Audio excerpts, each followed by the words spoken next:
السلام علیکم ورحمۃ اللہ وبرکاتہ۔ الصلاۃ والسلام علیک یا رسول اللہ صلی اللہ تعالی وسلم۔ الحمد للہ رب العالمین والصلاۃ والسلام علی سید المرسلین، اما بعد۔ آج ہم پڑھیں گے نصاب الصرف کا درس نمبر 3، جس میں حروف اصلیہ اور زائدہ کا بیان ہے۔ تو اس سے پہلے ہم نے صرف کی تعریف، غرض و غایت وہ سب پڑھ لی، اور پھر قسمیں کیے کہ جو صرف میں بہت مشہور و معروف ہے، 6 اقسام، 6 اقسام اور 7 اقسام، اس کو ہم نے پڑھ لیا۔ تو اس میں سے 6 اقسام کی تو ہم نے تفصیل پڑھ لی، اور باقی جو ہے 6 اقسام اور 7 اقسام، اس کی بھی تفصیل آگے انشاءاللہ آئے گی۔ تو آج کا سبق بہت اہم ہے، اور ہو سکتا ہے کہ کچھ لوگوں کو یہ سبق سمجھ میں نہ آئے۔ آپ بھی سوچیں گے کہ حروف اصلی، زائدہ، یہ سب کیا ہوتے ہیں۔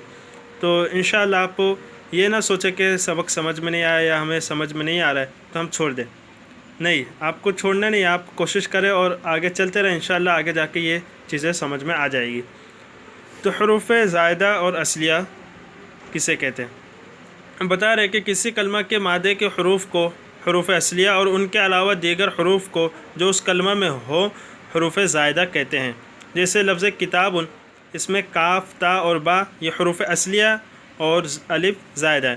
جو لفظ کی بنیاد ہوتی ہے، مادہ یعنی بنیاد ہو، اس بنیادی حروف کو کہتے ہیں اصلیہ، اور اس کے علاوہ جو ہو اسے زائدہ کہتے ہیں۔ جس سے کتاب میں اس کی بنیادی حرف کیا ہیں؟ کاف، تا، با، اور جو الف ہے یہ زائد ہے۔ اب ہم پہچانے کیسے کہ حروف اصلیہ اور زائدہ کون سا ہے، کون سا اصلیہ، کون سا زائدہ؟ تو اس کا بھی طریقہ بیان کریں۔ اس کے پہچاننے کے لیے سب سے پہلے اس کلمے کا وزن معلوم کرنا ضروری ہے۔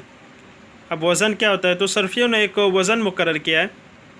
تو بتا رہے کہ صرفیوں نے کلمے کا وزن کرنے کے لیے بطور میزان 3 حروف کا انتخاب کیا ہے: فا، عین اور لام۔ لہذا ہر کلمے کے وزن میں ہمیشہ فا، عین اور 1 یا 2 یا 3 لام ضرور ہوں گے۔ وزن معلوم کرنے کے بعد جو حروف فا، عین اور 1 یا 2 یا 3 لام کی جگہ واقع ہوں گے وہ حروف اصلیہ، اور جو ان کے علاوہ ہوں گے وہ حروف زائدہ کہلائیں گے۔ اب یہ فا، عین، لام کلمہ کیا ہوتا ہے وہ نیچے آپ مثالوں سے سمجھیں۔ جیسے ضربہ بروزن فعلہ، یہ فعلہ کے وزن پر ہے۔ اس میں دیکھیے فعلہ میں فا، عین، لام 3 کلمہ ہے، اور یہ ابھی بیان کیا ہمیں کہ فا، عین، لام مقرر کرتے ہیں۔ تو کبھی کبھی 2 لام ہوتے ہیں، کبھی 3، لیکن جو فا، عین ہوتے ہیں یہ فا اور عین ایک ہی ہوتے ہیں۔ تب دیکھیے فعلہ یہ ضربہ فعلہ کے وزن پر ہے، تو ضربہ میں جو را ہے وہ فا کی جگہ، اور را یہ عین کی جگہ، اور با یہ لام کی جگہ ہے۔ تو پتہ چلا کہ اس میں تینوں حروف اصلی ہیں۔ اور پھر دوسری مثال دے رہے اکرمہ بروزن افعلہ۔ اب اس میں فا کی جگہ کاف ہے، را کی جگہ عین اور لام کی جگہ میم، اور جو حمزہ ہے یہ زائد ہوا، کیونکہ حمزہ یہ حروف وزن میں سے نہیں ہے۔ تو اس مثال میں حمزہ زائدہ ہے۔ اب فائدہ اس میں بتا رہے کہ موزون میں ایک یہ بھی طریقہ دیکھ لیں، جو لوگ صرف تھوڑا پڑھ لیں ان کے لیے یہ طریقہ بھی ہے پہچاننے کا حروف اصلیہ اور زائدہ، کہ آپ کوئی بھی لفظ ہو، مصدر ہو یا مشتق، اس کی آپ گردان دیکھیں، ماضی کے صیغے لائے اس کی مضارع کی گردان کریں، امر کی، نہی وغیرہ۔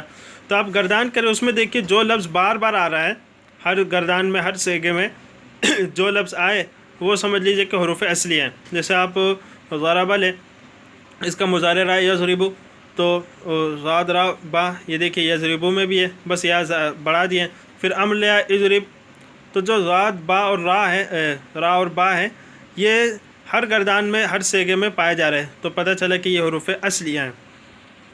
اب پھر فائدہ اس میں بتا رہے کہ موزون میں جو حرف وزن کے فا کے مقابلے میں آئے اسے فا کلمہ، جو عین کے مقابلے میں آئے اسے عین کلمہ، اور جو لام کے مقابلے میں آئے اسے لام کلمہ کہا جاتا ہے۔ جیسے ضربہ، تو اس میں ضاد یہ فا کی جگہ ہے تو اسے فا کلمہ کہیں گے، را یہ عین کی جگہ ہے اسے عین کلمہ، اور لام کی جگہ با ہے تو اسے لام کلمہ کہیں گے۔ اب بتا رہے کہ حروف زائدہ کیا کیا ہوتے ہیں۔ تو حروف زائدہ یہ 10 ہیں، جن کا مجموعہ سالتمونیہ یا الیوم تنساؤ دونوں کہہ سکتے ہیں۔ دونوں میں ایک ہی حروف بس آگے پیچھے کر دیے گئے ہیں۔ تو یعنی جو زائد حروف ہوں گے وہ ہمیشہ انہی حروف میں سے ہوں گے، انہی 10 میں سے زائد حروف ہوتے ہیں۔ جیسے آپ اکرمہ مثال لیں، اس میں ہم نے حمزہ کو زائد کہا، تو دیکھیے سألتمونیہ، تو سآ حمزہ ہے نا حروف زائدہ میں، تو حروف زائدہ انہی 10 میں سے ہوتے ہیں۔ اب پھر سوالات ہیں، تو وہ بھی آسان ہے۔ حروف اصلیہ اور زائدہ کسے کہتے ہیں؟ تو مادے کے جو حروف ہوتے ہیں اسے اصلیہ، اس کے علاوہ کو زائدہ۔ حروف اصلیہ اور زائدہ کے پہچاننے کا کیا طریقہ ہے؟ تو جو اوپر وزن بیان کیا وہ آپ بیان کر دیں۔ پھر فا، عین اور لام کلمہ کسے کہتے ہیں؟ اور حروف زائدہ کتنے اور کون کون سے وہ بھی آپ نے پڑھ لیا درس ہیں۔ اللہ تبارک و تعالی ہم سب کو علم دین کا حاصل کرنے کا شوق ہمارے دلوں میں برقرار رکھے اور اس کو زیادہ سے زیادہ لوگوں تک پہنچانے کی توفیق عطا فرمائے۔